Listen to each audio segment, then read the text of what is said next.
अस्सलाम वालेकुम बच्चों, कैसे हैं आप लोग? खैरियत से हैं? चलें जी। So welcome to the class and अब फाइनली हमारा क्लासेस का स्केड्यूल सेट हो चुका है। आप लोग के पास वो स्केड्यूल मौजूद है।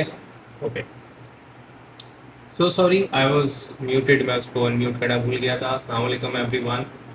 फाइनली हम लोग अपनी क्लासेस को प्रॉपरली स्केड्यूल क्लासेस स्टार्ट कर रहे हैं। This is the second class for the topic motion in a circle. But before that, before proceeding the lecture, हम पहले रिव्यू कर लेते हैं हम लोगों ने लास्ट लेक्चर में क्या क्या चीज़ें पढ़ी थी, ठीक है ना? उसके बाद फिर हम आगे बढ़ेंगे। अच्छा देखिए, हमारे पास हमने we started with sorry we started with the topic motion in a circle. देखिए, मैंने आप लोगों को समझाया था कि मोशन जो आप बचपन से पढ़ते हुए आ रहे हैं ना, word motion as an movement, as an kinematics, ठीक है? तो वो आपके पास इन जनरल मोशन तीन टाइप्स के होते हैं।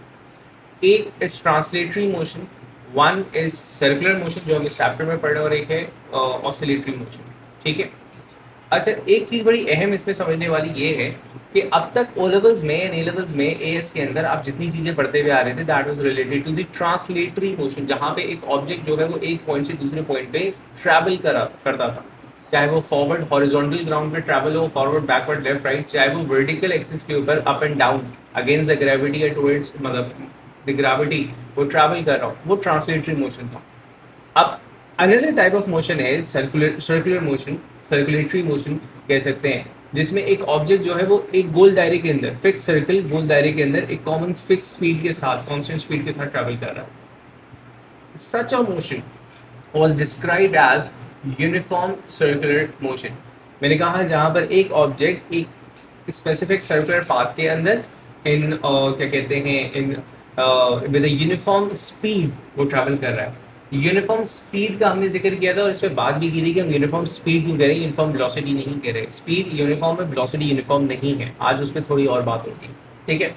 अब इसकी एग्जांपल्स आपके पास बहुत सारी आ सकती हैं। इसकी एग्जांपल्स में आपके पास क्या आ रहा है? इसकी एग्जांपल में आपके पास electrons revolving around a nucleus आ रहा है। इसकी एग्जांपल में आपके पास planets revolving around the sun, even the moons revolving around the planet, satellite revolving around the planets earth specifically, ठीक है? ना सिर्फ ये, इसके अलावा आप अपनी रियल लाइफ में क्या एग्जांपल ले सकते हो कि if I tied up a stone with a string और मैं उसको घुमाना शुरू कर दूं, that's a circular motion. Even कि अगर मैं बात करूं, शायद ये बात मैंने बताई भी थी कि if I talk about a car which was travelling in a straight line but takes a turn, तो जिस दौरान वो टर्न ले रही थी कार या कोई भी व्हीकल, एरोप्लेन फॉर एग्जांपल, हम बहुत ज़्यादा एग्जांपल देखेंगे, वो जो उसका टर्निंग पाथ होता है वो एक आर्क लेंथ बनता है जो कि एक बड़ी सी सर्कल का छोटा सा पार्ट कंसिडर किया जा सकता है। तो ड्यूरिंग दैट टर्न उसका जो मोशन था, it would be considered as translatory motion. And तमाम मैथमेटिक्स, तमाम काइनेमैटिक्स वही वाली लगेगी जो हम एक सर्कुलर मोशन के लिए पढ़ रहे हैं।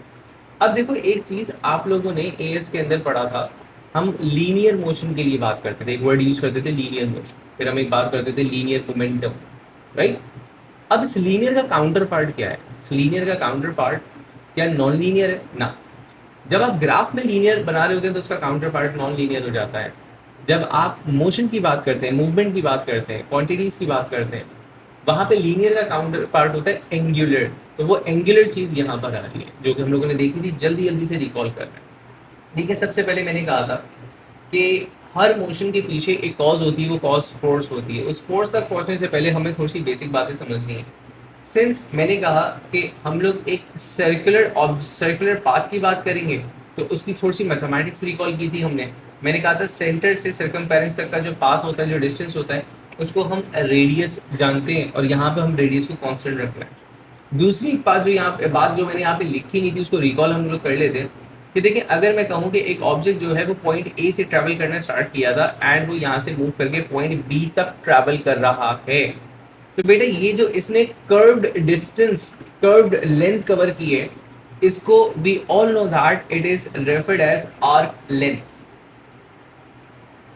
इसको हम बोलते हैं आर्क लेंथ, कर्व्ड डिस्टेंस या कर्व्ड पाथ कवर्ड, ठीक है?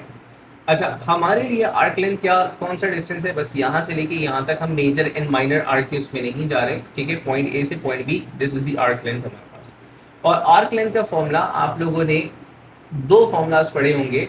अगर आप सिलेबस डी के रिस्पेक्ट से बात करो तो आपने एक फॉर्मूला पढ़ा था theta upon 360 multiply by 2 pi r, ठीक है। एंड एएस के अंदर शायद मैथमेटिक्स के अंदर आपने पढ़ा होगा S is equals to are theta, इसको हम एस से रेफर कर रहे होते हैं। तो बेसिकली हम आर थीटा वाला फॉर्मूला यूज कर रहे होंगे because this formula is specifically when used when the angles are measured in radians, और मैंने कहा था हम एंगल को रेडियंस में यूज कर रहे होते हैं। ये वाला formula we use when the angles are measured in degrees, तो हम डिग्रीज में मेजर कर नहीं रहे, इसलिए हम आर थीटा वाला formula whenever wherever is used हम यूज कर रहे होंगे। फिर हमने बात की थी एंगुलर डिस्प्लेसमेंट की। मैंने कहा था व्हाट एंगुलर डिस्प्लेसमेंट इज, सादा लफ्जों में भाई ये एंगल है आपके पास, एंगल जो स्वेप्ट हो रहा है, ठीक है ना। कहाँ पे, अगर मैं इस पॉइंट ए से चला था और मैं यहाँ तक पहुंचा हूँ, तो अब सेंटर से अगर अपने आप को लोकेट करूंगा तो मैंने एक एंगल स्वेप्ट कर रखा हुआ है, ठीक है ना। उस एंगल को मैं एंगुलर डिस्प्लेसमेंट कह रहा हूँ। इस एंगुलर डिस्प्लेसमेंट को मैं रेडियंस के अंदर मेजर करूंगा, ठीक है ना। Radiance is another unit of measuring angles, जिसको आपने एएस वेव्स के चैप्टर में बड़ा डिटेल में देखा। रिकॉल कर रहे हैं, मैंने कहा था कि 360 degrees are equal to 2 pi radians, 180 degrees is equal to pi radians and 90 degrees pi upon 2 radians and so on, ठीक है। कन्वर्जन मेथड हम लोगों ने यहाँ देखा था कि अगर हमें कन्वर्ट करना हो किसी भी डिग्रीज वाले एंगल को, तो that particular angle theta divide by 180 into पाई, आपके पास x मतलब एंगल की वैल्यू इन रेडियंस आ जाएगी। रेडियंस को खुद किस तरह डिफाइन किया था, रेडियंस होता क्या है, रेडियंस बेसिकली एक यूनिट है, लेकिन हर यूनिट को किसी भी सब्जेक्ट में, किसी भी चैप्टर में किसी भी यूनिट को डिफाइन कर रहे हो तो हर यूनिट का एक स्पेसिफिक डेफिनेशन, एक स्पेसिफिक एक्सप्लेनेशन आपको मिलेगा कि इस यूनिट को किस तरह डिसाइड किया गया था। तो बेसिकली रेडियन जो है वो उस एंगल सेंटर से बनने वाले उस एंगल को कहा था कि जब आर्क लेंथ जो है वो रेडियस के बराबर हो जाती है। भाई कोई सा भी एंगल है, कोई सा भी सर्कल है, उसका एक आर्क लेंथ है, उसका एक रेडियस। फॉर एग्जांपल यहाँ पे 8 सेंटीमीटर, मैं यहाँ से चला एंड लेट्स से कि मैंने 1 2 3 4 5 6 7 8 सेंटीमीटर्स ऑफ डिस्टेंस कवर कर लिया, ठीक है ना, आर्क सर्कुलर पाथ के ऊपर। नाउ ये जो एंगल बन रहा होगा that would be equal, that would be referred as 1 radian. अब irrespective of the size of the circle, छोटा सर्कल होगा तो उसका रेडियस भी कम है, उसका सर्कल उसका आर्क लेंथ भी कम होगा, लेकिन बाय रेशो ये 1 रेडियन के बराबर बनेगा। तो ये डेफिनेशन वो है बच्चों जो मैंने बताई थी कि आपसे एग्जामिनर लाजमी तौर पे पूछता है, वो आपने बतानी बतानी। अगेन हम आगे आए थे एंगुलर स्पीड के ऊपर। नाउ एंगुलर स्पीड आपकी अहम फिजिकल क्वांटिटी है when you are learning angular circular और ऑसिलेटरी मोशन, ठीक है ना। ये वो लीनियर स्पीड का काउंटर पार्ट है एंगुलर, ठीक है। इसी तरह और फिजिकल क्वांटिटीज होती है, जैसे एक इंपॉर्टेंट फिजिकल क्वांटिटी होती है हमारे पास, वो हमारे सिलेबस का पार्ट नहीं है, एंगुलर मोमेंटम। तो यूँ समझे कि जब एक ऑब्जेक्ट सर्कुलर मोशन परफॉर्म कर रहा होता है तो उसकी dynamics and kinematics totally different हो जाती है। तो वहाँ पे angular speed, angular displacement, angular velocity, ये सारी चीज़ें अहम रोल प्ले कर रही होती हैं। एंगुलर स्पीड क्या है, एंगुलर स्पीड को हम एंगुलर वेलोसिटी रेफर कर सकते हैं, एंगुलर स्पीड को हम एंगुलर फ्रीक्वेंसी रेफर कर सकते हैं। ऑसिलेटरी मोशन, ऑसिलेशन जो हमारा थर्ड चैप्टर होगा उसके अंदर आप ये देखिएगा, इसी एग्जैक्टली सेम चीज़ को हम एंगुलर वेलोसिटी, एंगुलर फ्रीक्वेंसी के नाम से रेफर कर रहे होंगे, यहाँ पे हम एंगुलर स्पीड के नाम से रेफर कर रहे हैं। ये है angle, angular displacement covered per unit time, angle subtended per unit time. जब मैंने एग्जांपल दी थी घड़ी का, जो एक घड़ी का आपके पास जो स्ट्रक्चर है उसमें the entire watch, entire clock is divided into 12 equal parts, 12 1 2 3 इस तरह करके, ठीक है। अब अगर मैं यहाँ से लेके, मतलब let's say if this is 12 and मैं यहाँ से 1 जो हमारे पास घड़ी पे लिखा हुआ है वहाँ पे जाऊँ, तो जो एंगुलर डिस्प्लेसमेंट आ रहा है दैट इज पाई बाय 6, ठीक है। 360 को 2 पाई को आपने 12 से डिवाइड कर दिया, पाई बाय 6 एंगल बन रहे हैं यहाँ पे। या और आसान कर देते, यहाँ से मैं इधर जाता हूँ, ठीक है, 12 से 3 तक, तो ये मेरे पास 90 डिग्रीज बनता है पाई बाय 2। अब इस पाई बाय 2 का जो एंगल स्वैप्ट हो रहा है, सेकंड्स हैंड ये करेगा 15 सेकंड के अंदर, मिनट्स हैंड ये करेगा 15 मिनट के अंदर, ठीक है, और आवर्स हैंड ये करेगा 3 घंटे के अंदर।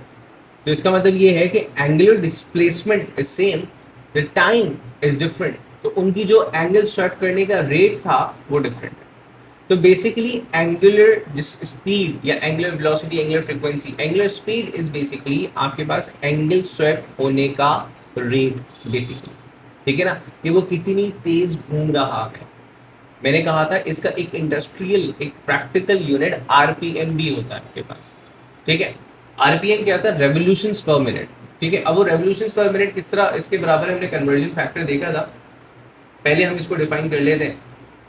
मैंने कहा था कि हम एंगुलर स्पीड को ओमेगा से रेफर कर रहे होते हैं, and mathematically it is defined as theta upon T.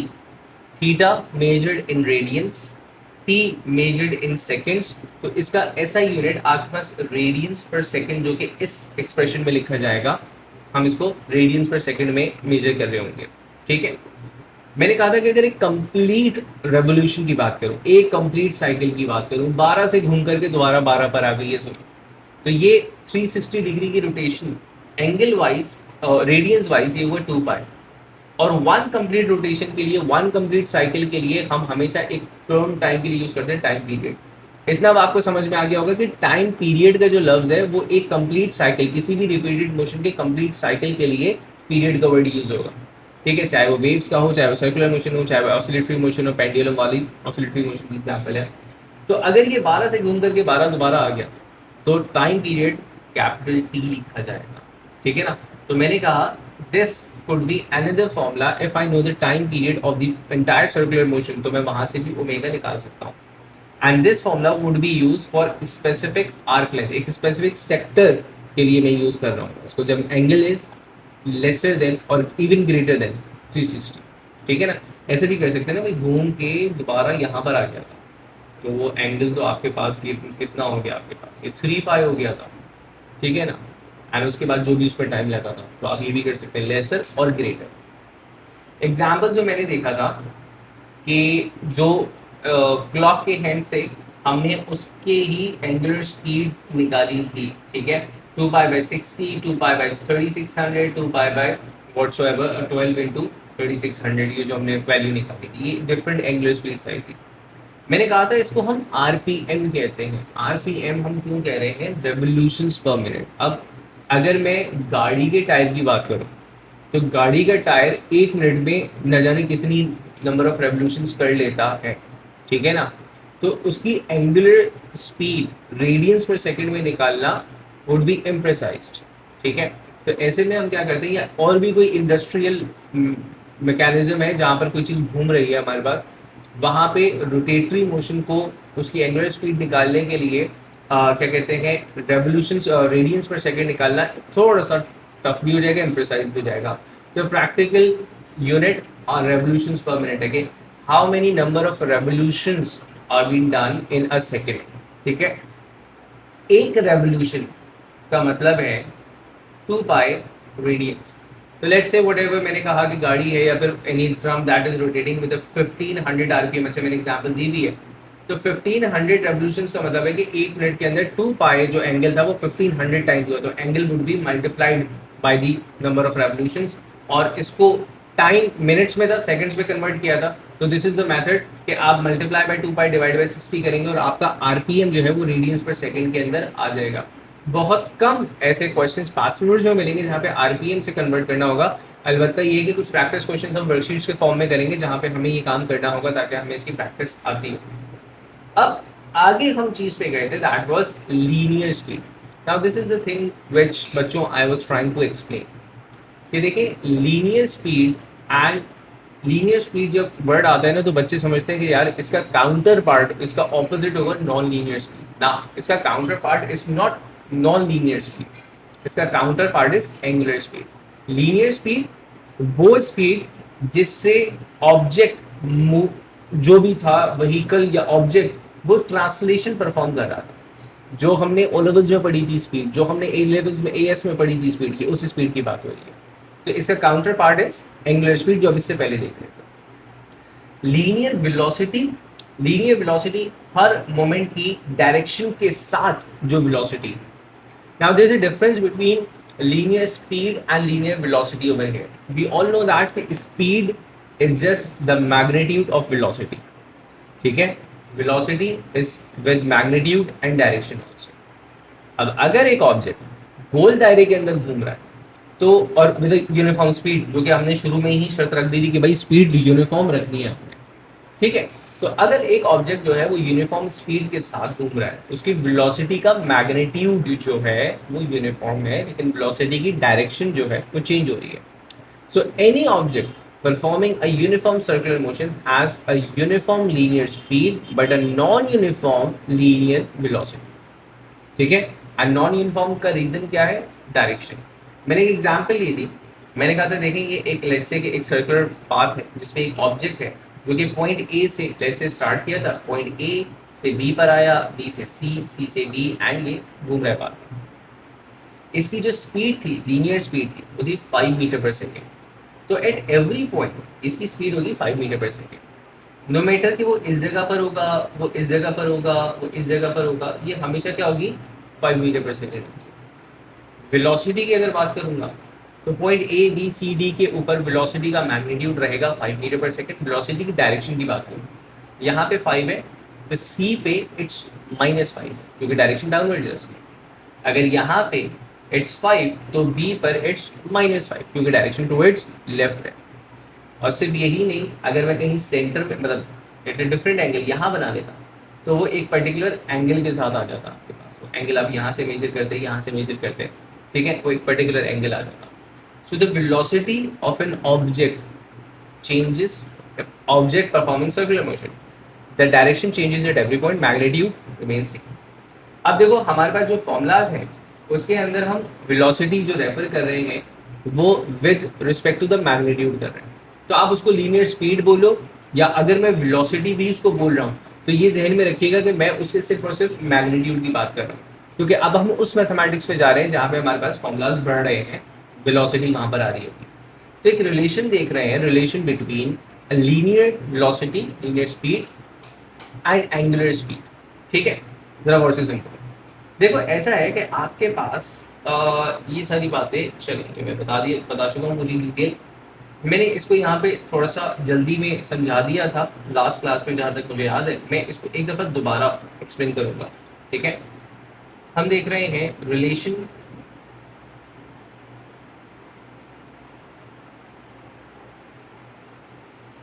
Between linear and angular speed velocity. ठीक है, लफ्ज़ वेलोसिटी का इस्तेमाल किया है, सिर्फ मैग्नीट्यूड की बात होगी। देखिए आपके पास एक जो ऑब्जेक्ट डिस्टेंस कवर कर रहा है, ठीक है, स्पीड या वेलोसिटी में वी रेफर कर रहा हूँ इसे क्योंकि हम वी ही करते हैं, इस डिस्टेंस या डिस्प्लेसमेंट अपॉन टाइम। ठीक है, तो यहाँ पे ये जो एस है, लेट्स से इसको मैंने कहा ये आपके पास कर्व्ड डिस्टेंस था और इस कर्व डिस्टेंस को हमने कहा था आर्क लेंथ। ये आपके पास था आर्क लेंथ। ठीक है, and time is basically time, कितना टाइम लग रहा था उसमें। अब ये जो आर्क लेंथ है इस पे अभी थोड़ी देर पहले बात हुई थी कि आर्क लेंथ जो है वो आपके पास S is equal to are theta है। ठीक है, तो मैं ये लिख सकता हूँ इस फॉर्मूला में एस की जगह, जिस आर्क लेंथ की जगह मैं उसका फॉर्मूला सब्स्टिट्यूट कर रहा हूँ, तो मैंने कहा आर थीटा अपॉन टी। अब देखो यहाँ पे दिस थीटा अपॉन टी ये आपके पास ओमेगा के बराबर था। ओमेगा क्या था आपके पास? Angular speed.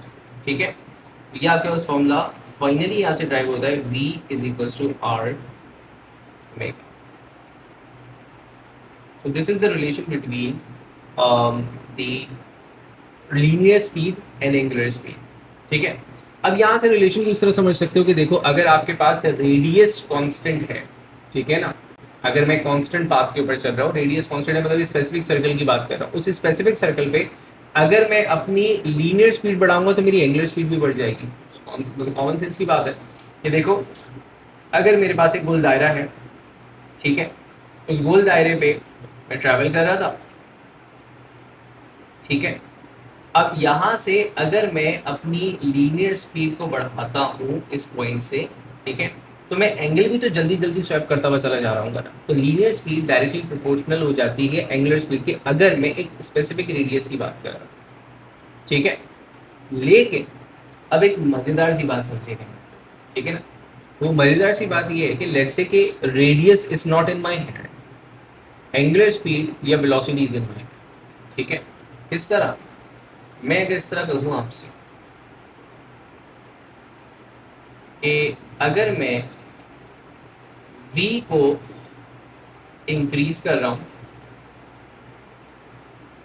ओमेगा को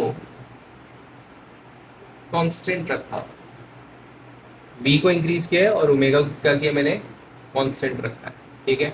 यूँ समझ लें कि मैं गाड़ी चला रहा था और मैं गोल दायरे के अंदर घूम रहा हूँ, तो मैंने जो अपनी गाड़ी का आरपीएम है उसको किसी तरह कांस्टेंट मेंटेन करके रखा, मैं एक्सेलरेट कर रहा हूँ, लेकिन स्पीड मतलब लीनियर एक्सेलरेशन की तरफ जा रहा हूँ। तो ऐसे में अगर आप मैथमेटिक्स देखें तो v equals to r omega, omega को आपने रखा हुआ है कांस्टेंट, ओमेगा को आपने रखा हुआ है कांस्टेंट, तो आपके पास in this situation, in this specific situation v proportional हो जाता है r के, v प्रोपोर्शनल हो जाएगा r के, ठीक है। मतलब दो बातें हैं, जितना बड़ा रेडियस होगा उतनी ज़्यादा वेलोसिटी होगी, ठीक है। दूसरे पर्सपेक्टिव से सोचो, जितनी ज़्यादा वेलोसिटी बढ़ाओगे उतना रेडियस आपको बढ़ाना पड़ेगा। अब मैं इसको दोनों दूसरी वाली एग्जाम्पल को समझा रहा हूँ। देखिए, अगर आप लोगों ने कभी गाड़ी चलाई हो, ठीक है ना, या जाहिर चलती हुई गाड़ी में तो सभी बैठे हैं, तो गाड़ी चलाने वाला ज़्यादा एक्सपीरियंस करेगा इस बात को। अगर मैं गाड़ी को लेकर के ऐसे राउंड अबाउट पे घूम रहा हूँ, ठीक है, एंड लेट्स से कि कभी कभी मैं अपनी स्पीड बढ़ा दूँ, राइट, तो मेरा रेडियस बढ़ने लगता है या मुझे बढ़ाना पड़ता है। अच्छा, रिफ्लेक्सेस होते हैं ड्राइवर के, वो खुद ही बढ़ा रहा होता है रेडियस को, और अगर रेडियस नहीं बढ़ा पाता तो वो स्पीड कम कर देता है अपनी, ठीक है ना। ये रिक्वायर्ड स्पीड होती है, ये रिक्वायर्ड रेडियस होता है इसको टू मेंटेन दैट ओमेगा की वैल्यू, सही है। अगर वो ऐसा नहीं करेगा तो वो गिर जाएगा, राइट। यहाँ पे पॉइंट आएगा उस फोर्स का जिसमें हम बात करेंगे, लेकिन मेरा दूसरा अदर वे राउंड की मैं बात कर रहा था इसमें, क्योंकि यहाँ पे फोर्स की बात अभी फिलहाल नहीं करनी है।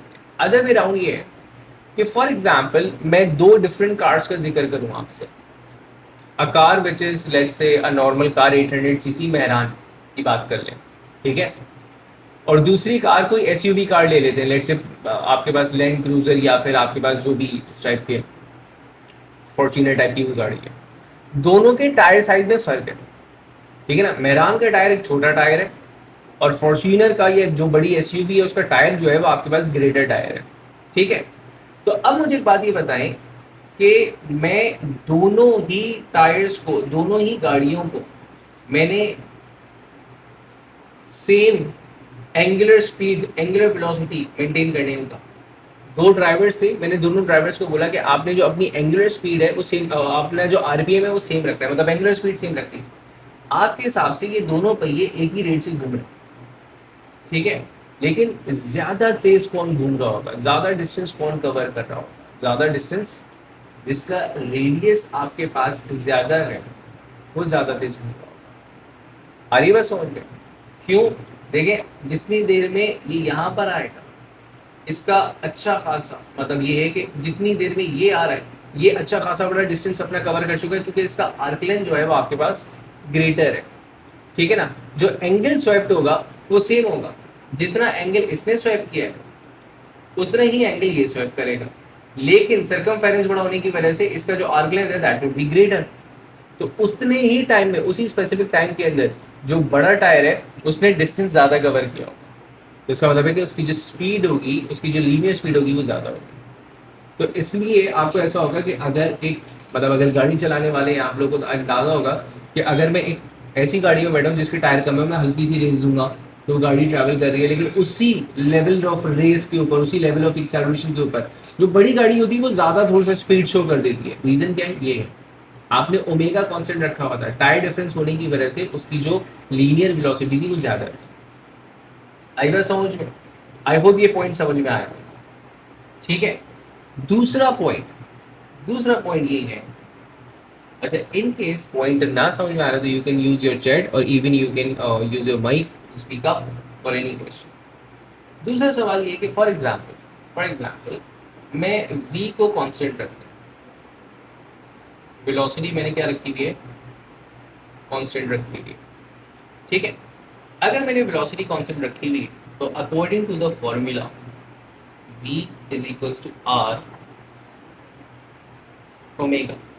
ठीक है, इसमें अगर मैं इस वेलोसिटी को कांस्टेंट रख रहा हूं तो बेटा आपके पास आर, आपके पास आर इनवर्सली प्रोपोर्शनल हो जाता है ओमेगा।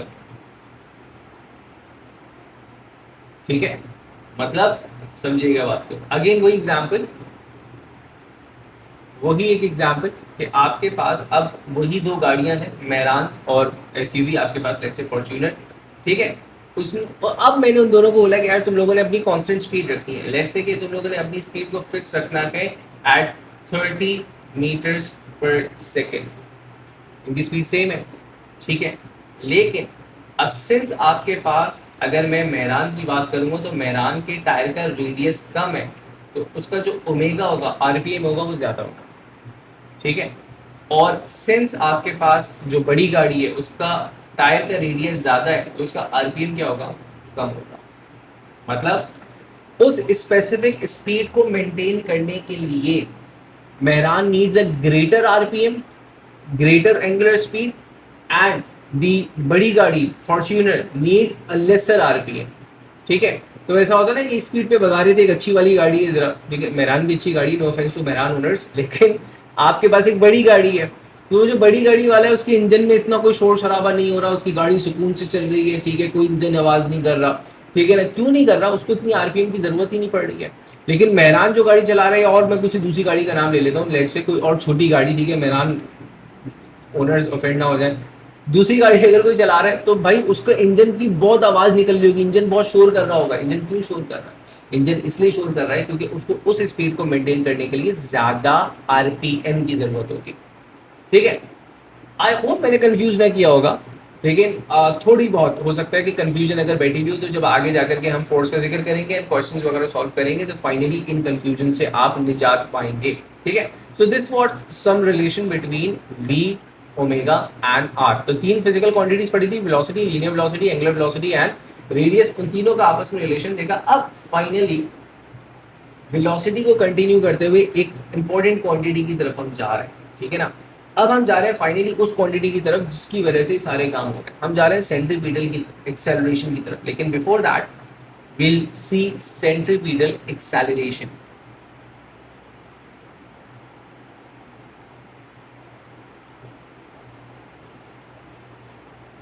Centripetal acceleration. ठीक है बेटा, सेंट्रीपिटल एक्सेलरेशन हो या सेंट्रीपिटल फोर्स हो, हम उसके साथ ए सबस्क्रिप्ट में सी लगा दिया करेंगे, रेफरेंस टू सेंट्रीपिटल। ठीक है, सेंट्रीपिटल का मतलब है टुवर्ड्स द सेंटर। ठीक है, अब अभी हमने एक बात ये की थी कि since object is rotate moving in a circular path, उसकी डायरेक्शन हर लम्हा चेंज हो रही है। ठीक है,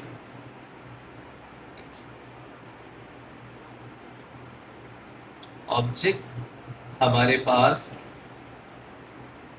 एक सर्कुलर दायरे के अंदर घूम रहा है।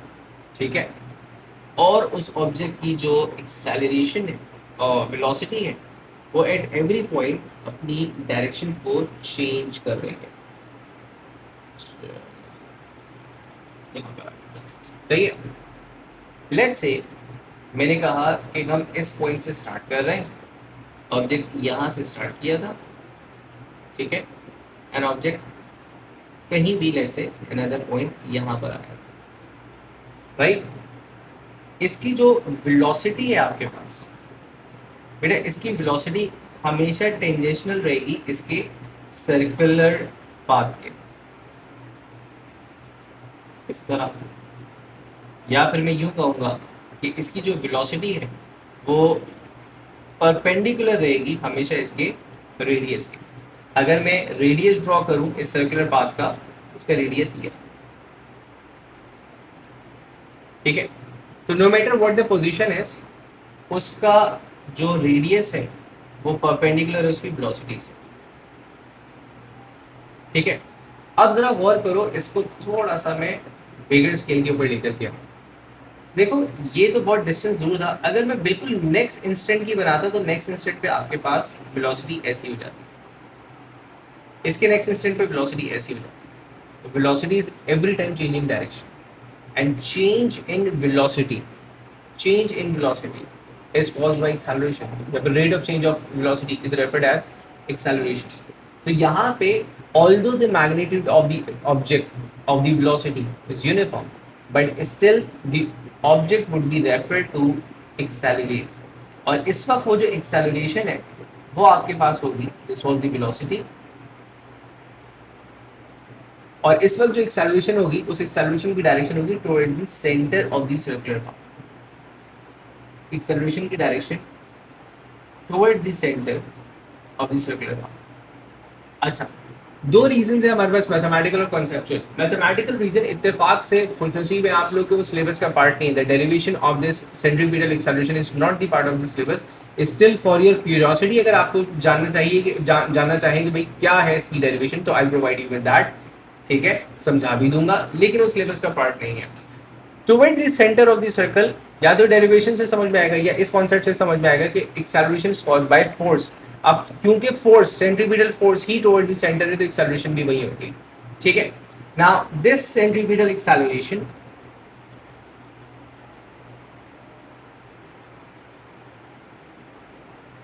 क्यों है ये एक्सेलरेशन, पहले वो बातें जो चंद हम लोगों ने कही हैं वो लिख लें ताकि हमें आंसर की रीजनिंग्स आ जाए, रीजनिंग्स लिखना आ जाए यहाँ पे. ठीक है, उसके बाद फिर इसकी मैथमेटिक्स लिखते हैं. आप लिखेंगे मेरे साथ साथ. An object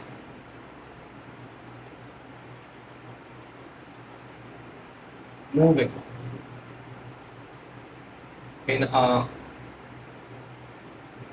circular path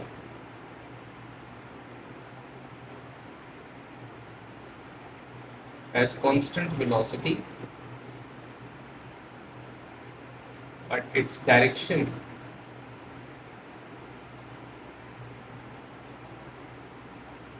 changes every instant.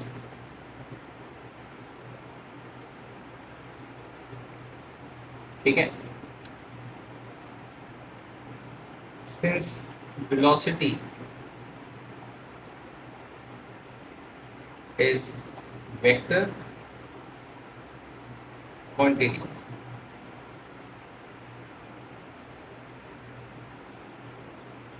it is referred to change due to direction only.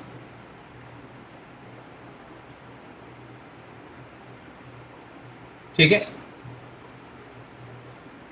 the object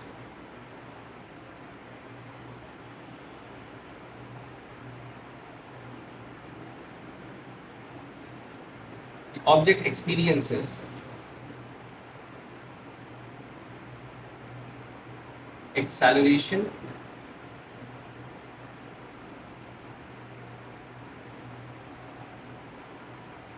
directed towards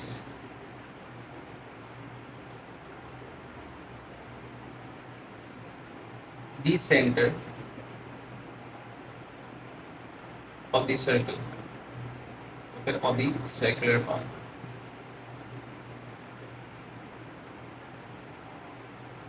ठीक है, इसी के आगे मैं लिखूंगा, ब्रैकेट में लिख रहा हूं. ठीक है, टुवर्ड्स द सेंटर है, परपेंडिकुलर टू द वेलोसिटी, ये बात अहम है.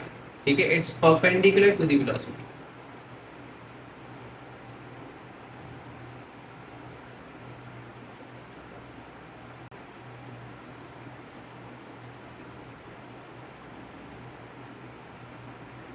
हर लम्हे हर पॉइंट पे वो परपेंडिकुलर हो. ठीक है ना, अगर मैं एक बहुत ही डिफरेंट इंस्टेंट भी बना दूं, लेट्स से कि मैं यहाँ पे बना रहा हूँ. ठीक है, तो वेलोसिटी ऐसी है और एक्सेलरेशन जो होगी वो इसकी इस लम्हे वो इस तरह होगी, एंड ये दोनों चीज़ें अभी भी परपेंडिकुलर हैं. ठीक है ना, इस तरह का आपके पास रिलेशन रहने वाला. राइट. अच्छा, अब मैथमेटिकली हम इसको एक्सप्रेस किस तरह कर रहे हैं, सेंट्रीपिटल एक्सेलरेशन तो हम रेफर करते हैं ए सी से, and it is given by v square over r. यहाँ पे v क्या है? v इज लीनियर स्पीड, ठीक है, वो मैग्नीट्यूड ऑफ द वेलोसिटी, और r क्या है? r is the radius of the circular path. अच्छा, एक और चीज ये है कि सिंस v खुद r ओमेगा के बराबर है, ठीक है, तो मैं इसी फॉर्मूला को रिफ्रेश इस तरह कर सकता हूँ कि मैं v की जगह r ओमेगा रिप्लेस करूंगा, स्क्वायर लगा हुआ इसके ऊपर, ठीक है, ये r हो जाएगा डिनोमिनेटर में r square omega square divided by one of the r। बेटा एक r कैंसिल आउट हो जाएगा from the numerator, and another formula in terms of angular speed ये बन जाएगा, ठीक है। So we have two formulas for centripetal acceleration। एक है आपके पास v square over r in terms of v and r, मतलब linear speed and the radius, and another formula is r omega square, the formula that is in terms of radius and the angular speed, ठीक है। Both of the formulas are correct, both of the formulas are used, they are used as per the given situation। मुझे data क्या दिया गया है, मुझसे मांगा क्या गया है, ठीक है ना, तो सिचुएशन के हिसाब से हम सेलेक्ट करेंगे कि अब हम स्पेसिफिकली इस वक्त किस फॉर्मूला को इस्तेमाल कर सकते हैं, ठीक है। Now every acceleration basically is caused by a force. और पहले दिन से जो सारी बातें हो रही थी घूम फिर के कि जनाब जो हम लोगों ने ओ लेवल्स में भी पढ़ा कि अगर एक ऑब्जेक्ट गोल दायरे के अंदर घूम रहा है तो वो घूम उसके ऊपर एक रिजल्टेंट फोर्स लग रही है, और रिजल्टेंट फोर्स की जो डायरेक्शन है वो towards the centre of the circular path है। तो फाइनली उसके ऊपर लैंड कर रहे हैं जो हमारा मेन समझ लें कि महवर है इस चैप्टर का, दैट इज सेंट्रीपिटल एक्सेलरेशन, ठीक है, सॉरी सेंट्रीपिटल फोर्स।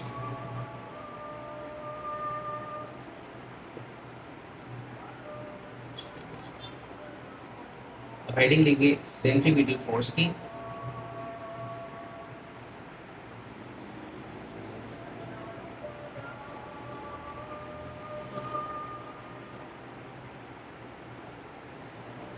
बेटा इस सेंट्रीपिटल फोर्स को, जैसे मैंने अभी कहा था कि हम इसको FC से रेफर करेंगे,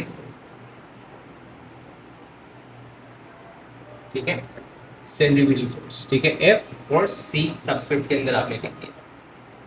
सेंट्रीपिटल फोर्स को मैथमेटिकली अगर आप लिखेंगे, मैथमेटिकली इसको देखो, आपके पास a resultant force is given by F is equals to ma, ठीक है, और सिंस मैं सेंट्रीपिटल फोर्स की बात कर रहा हूँ तो मेरी एक्सेलरेशन भी सेंट्रीपिटल ही होगी, ठीक है।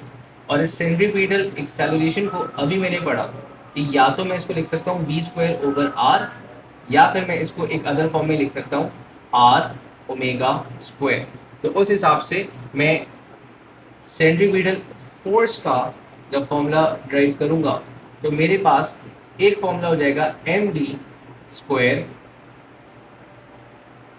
over r, mass into acceleration की है सिर्फ, and another formula which I can write is mr omega square। बेटा same explanation, both of the formulas are used as per the situation कि हम किस रिस्पेक्ट से बात कर रहे हैं, हमें डेटा क्या गिवन है और हमें चाहिए क्या, ठीक है। अब सेंट्रीपिटल फोर्स की कुछ थ्योरेटिकल डिटेल्स समझना जरूरी है, ठीक है। Trust me this would be the last boring part of this chapter कि जहाँ पे आप थोड़ी सी थ्योरी या फिर सिर्फ मैथमेटिक्स वगैरह देख रहे हो। अब यहाँ से मजेदार चीजें शुरू होने वाली हैं आपके पास, ठीक है, जरा गौर से देखिए। देखिए सेंट्रीपिटल फोर्स है क्या। सबसे पहली चीज आप रिकॉल करें your first law of motion, ठीक है, जो आपने कहीं ओ लेवल्स में एएस में पढ़ा, ठीक है। According to your first law of motion वो ये था कि if an object is not acted upon by any unbalance force तो वो अपना स्टेट चेंज नहीं करता। अगर उसके ऊपर फोर्सेस बैलेंस्ड है तो अपना स्टेट चेंज नहीं करेगा। सेकंड लॉ ने आपको ये बताया था कि अगर किसी भी ऑब्जेक्ट के ऊपर कोई फोर्स बहरहाल लग ही जाती है तो इन दैट केस फिर वो ऑब्जेक्ट जो है दो सूरतें होंगी, वो अपनी डायरेक्शन भी चेंज कर सकता है और वो अपना वेलोसिटी का मैग्नीट्यूड भी चेंज कर सकता है। तो देखो, अगर आपके पास एक ऑब्जेक्ट है जो इस डायरेक्शन में जा रहा था, फोर्स यहाँ से लगे या यहाँ से लगे, तो इन दैट केस उसकी मैग्नीट्यूड में चेंजेस आते हैं। अब लेट्स से कि एक ऑब्जेक्ट है वो यहाँ से चलता हुआ जा रहा था टुवर्ड दिस पाथ, एंड इस वक्त अभी तक उसके ऊपर जो फोर्सेस थी वो बैलेंस थी, ठीक है। एट दिस स्पेसिफिक लोकेशन, यहाँ पर जब वो ऑब्जेक्ट पहुंचा, ठीक है, मैंने कहा इंस्टेंटेनियसली उसके ऊपर एक फोर्स लगी, एक unbalance force. According to second law, unbalanced force would cause, according to first law, unbalanced force would cause a change in motion, ठीक है, और वो एक्सेलरेट करेगा मतलब चेंज इन वेलोसिटी आएगा। तो लेट्स से कि मैंने वो फोर्स लगाई और हटा दी, तो उसके बाद अब क्योंकि मैं फोर्स हटा चुका हूँ, तो मैं एक्सपेक्ट ये कर रहा हूँ कि ऑब्जेक्ट ने अपना पाथ चेंज कर दिया, वो स्ट्रेट जा रहा था वो इधर जा रहा है, ठीक है ना। बिल्कुल इसी तरह एक बॉल फुटबॉल चलती हुई आई थी, आपने उसको बस किक किया, वो उसने अपनी डायरेक्शन चेंज कर दी। व्हाट इफ कि मैं इस फोर्स को हटाऊं ही नहीं, कंटिन्यूसली ये फोर्स लगाता रहूं, मैं कंटिन्यूसली इस फोर्स को लगाऊं, तो ये हर लम्हा अपनी डायरेक्शन क्या करता रहेगा, चेंज करता रहेगा। Every point it will continue to change is direction. अब हर लम्हा अगर अपनी डायरेक्शन चेंज कर रहे हैं, तो फाइनली वो ऑब्जेक्ट जो है वो गोल दायरे के अंदर घूमना शुरू हो जाता है। इस वजह से इसको सेंट्रीपिटल फोर्स कहा। आप जैसे ही इस फोर्स को हटा देंगे, वो ऑब्जेक्ट टेंजेंशियल पाथ पे निकल जाएगा। लेट्स से कि वो यूं करके घूम रहा था एंड यहाँ पे वो फोर्स गायब हो गई, तो ये ऑब्जेक्ट इस तरह निकल जाएगा, स्नैप आउट कर जाएगा सर्कुलर पाथ से, ठीक है।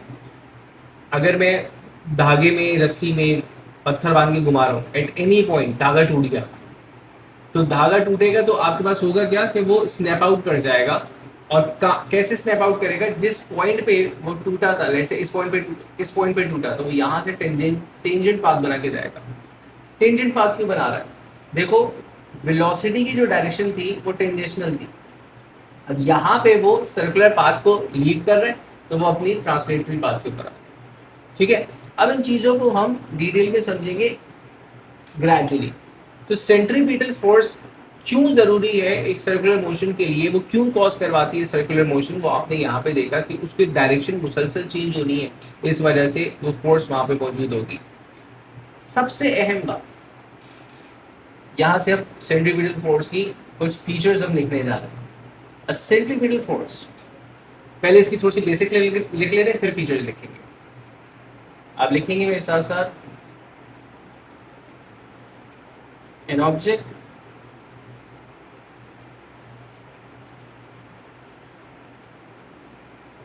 moving in a circular path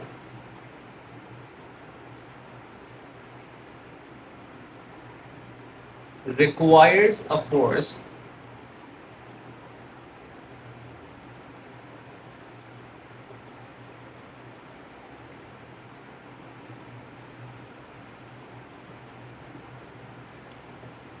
to maintain its circular motion।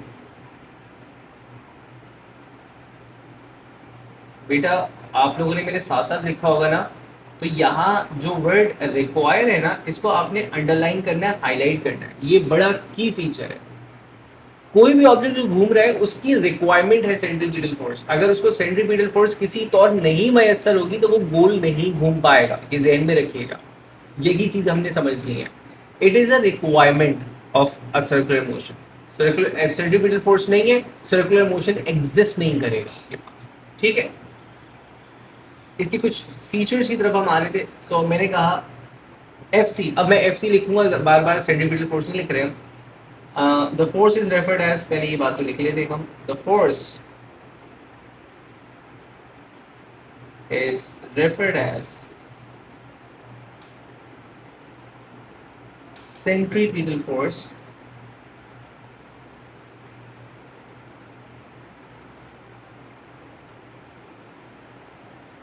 ठीक है। It is directed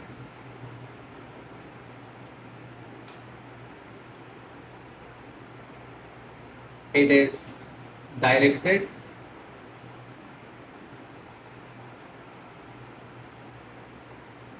towards the centre of circular path, तकरीबन वही एग्जैक्टली बात हमने लिखी जो सेंट्रिपिटल एक्सेलरेशन के लिए लिखी थी, सर्कुलर पाथ, ठीक है। और उसी तरह ब्रैकेट में मैं लिखूंगा परपेंडिकुलर टू वेलोसिटी।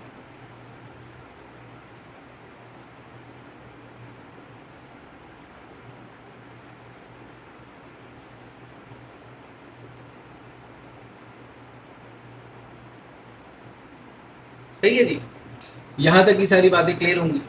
अब हम सिर्फ इसके फीचर्स पढ़ेंगे और फिर कल से इसकी मतलब नेक्स्ट क्लास से इसकी मैथमेटिक्स और मतलब इसके केसेस को देखेंगे। अब देखिए, दो तीन अहम बातें मैं आपको बताने जा रहा हूँ जो आपने अपने जहन में देखनी है। दो से तीन अहम फीचर्स क्या है आपके पास। सबसे पहला, एफ सी इज ऑलवेज, अच्छा मैं इससे रिलेटेड सवाल पूछने वाला हूं आप लोगों से ना अभी इसी स्टेटमेंट से रिलेटेड, तो be prepared. F C is always an unbalanced force. Centripetal force का एक अनबैलेंस्ड फोर्स होना शर्त है, कंडीशन है ये। अब आप लोगों से मुझे बताएं क्यों सेंट्रीपिटल फोर्स एक बैलेंस फोर्स नहीं हो सकती, centripetal force is always an unbalance force. Reason बताइए। थोड़ी देर पहले मैंने एक्सप्लेन कर दिया था, लेकिन अब आप लोग मुझे बताएं सेंट्रीपिटल फोर्स एक अनबैलेंस फोर्स क्यों है, व्हाई।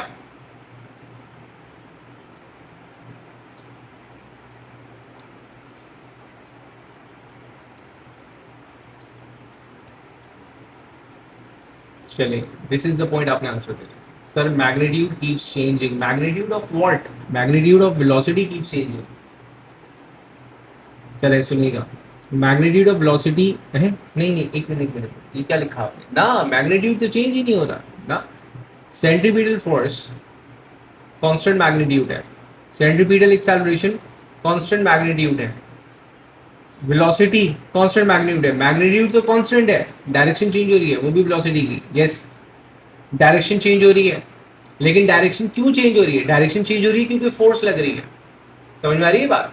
अब तक जो हमने बातें पढ़ी थी, अब हम उसके कॉज पे जा रहे हैं।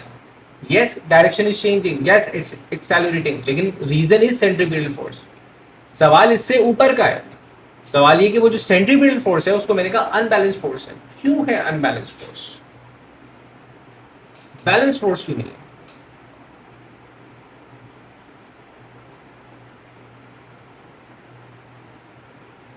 सुने, फर्स्ट लॉ का हमने जिक्र किया था। हमने अकॉर्डिंग टू फर्स्ट लॉ मैंने कहा था कि एन ऑब्जेक्ट, फर्स्ट लॉ क्या था? If the forces and on an object are balanced, तो वो स्टेट ऑफ मोशन चेंज नहीं करेगा। स्टेट ऑफ मोशन में मैग्नीट्यूड भी आता है, वेलोसिटी डायरेक्शन भी आएगी आपके पास, ठीक है ना। तो अपनी डायरेक्शन भी चेंज नहीं करेगा, और हमारा तो पूरी कहानी डायरेक्शन को हर लम्हे चेंज करने की है। तो अगर तो ये बैलेंस फोर्स होगी तो ये सेंट्रीपिटल कैसे हो सकती है? क्योंकि ऑब्जेक्ट तो डायरेक्शन ही चेंज नहीं कर रहा। Object will change the direction if it's the resultant force, if it's the unbalanced force. Balance है तो स्ट्रेट लाइन में चलता रहेगा अकॉर्डिंग टू फर्स्ट लॉ। तो इस वजह से it has to be an unbalanced force, पहली बात। दूसरी अहम बात, आई होप यहां तक बातें समझ में आई होंगी। अभी जो दूसरी बात लिख रहा हूँ ना मैं, ये मैं स्टेटमेंट एग्जैक्टली कॉपी कर रहा हूँ टेक्स्ट बुक से और फिर इसकी तशरीह बयान करूंगा, क्योंकि इस स्टेटमेंट से ज़्यादा बेहतर अंदाज मुझे नहीं लगा था इस बात को समझाने का। वो ये है कि centripetal force is an adjective. अब यहाँ पे थोड़ी सी आपकी बचपन वाली जो अंग्रेजी थी ना, उसका इम्तिहान हो जाएगा। यार एडजेक्टिव किसे कहते थे सर? साइंस में कहाँ इंग्लिश लेकर के आ गए सर, इतनी मुश्किल से तो उसको छोड़ा था, ओ लेवल्स में आखिरी दफा दिया था एडजेक्टिव। अब सुनिएगा, नाउन ना आप बोलते थे किसी स्पेसिफिक चीज को, रेहान नाउन है, मैन एडजेक्टिव है। समझ रहे हैं आपके बात? Centripetal force is a name given to a specific force. समझिएगा बात को। जैसे वेट, आपके पास एक इंडिपेंडेंट एग्जिस्टिंग फोर्स है। टेंशन इंडिपेंडेंट एग्जिस्टिंग फोर्स है, ठीक है। Normal reaction independent existing force है, मतलब उसका अपनी एक एग्जिस्टेंस है, ठीक है। इसी तरह अपथ्रस्ट, इसी तरह आपके पास और मल्टीपल फोर्सेस हैं आपके पास जिनकी एग्जिस्टेंस आपके पास इंडिपेंडेंट है। Centripetal force is not an independent existing force. कोई भी फोर्स अगर किसी ऑब्जेक्ट को सेंटर की तरफ घुमाने में मदद कर रही है तो वो सेंट्रीपिटल फोर्स कहलाएगी। एग्जाम्पल देता हूं, मैंने रस्सी में पत्थर बांधा और मैं घुमा रहा हूं, ठीक है। उस रस्सी की जो टेंशन है वो उस ऑब्जेक्ट को खींच के रखी हुई है। अगर वो रस्सी टूट जाती है तो टेंशन गायब हो गई, वो स्नैप आउट कर जाएगा। तो why was the stone still binded in the circular path? Tension force की तरफ से। तो यहां पे tension force was providing the required FC. ये स्टेटमेंट हम यूज करते हैं, टेंशन फोर्स वॉज प्रोवाइडिंग या is providing the required centripetal force. और एग्जाम्पल को, आपके पास न्यूक्लियस है और इलेक्ट्रॉन घूम रहा है।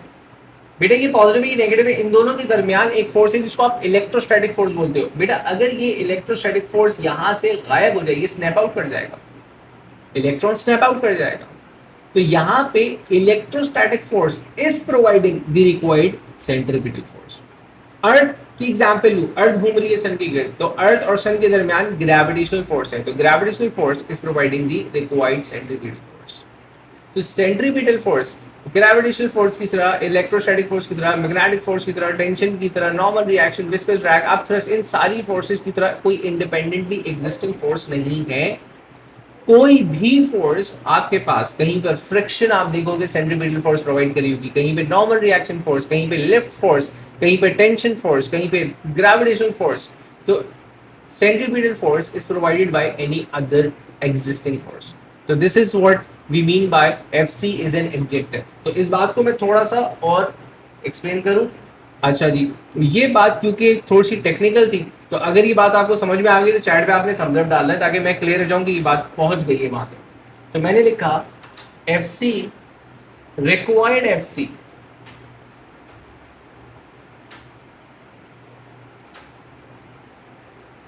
is always provided by other forces।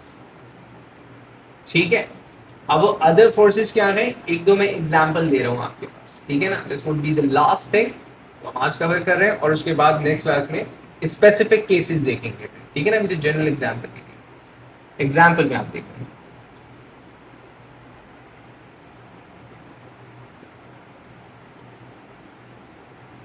Earth revolving around sun,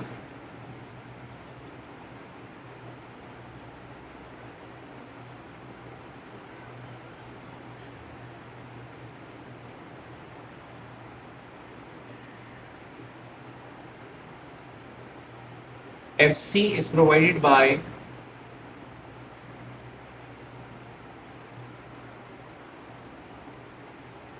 gravitational force।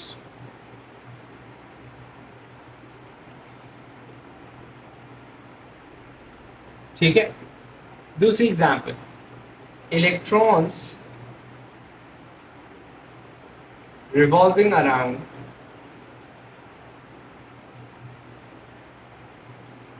Nucleus.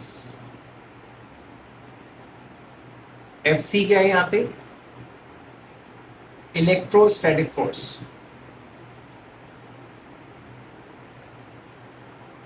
ठीक है, अच्छा third example, stone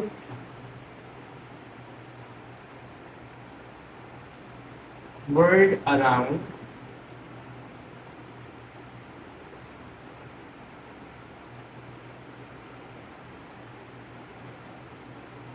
tied up to a string। FC यहां पे क्या है,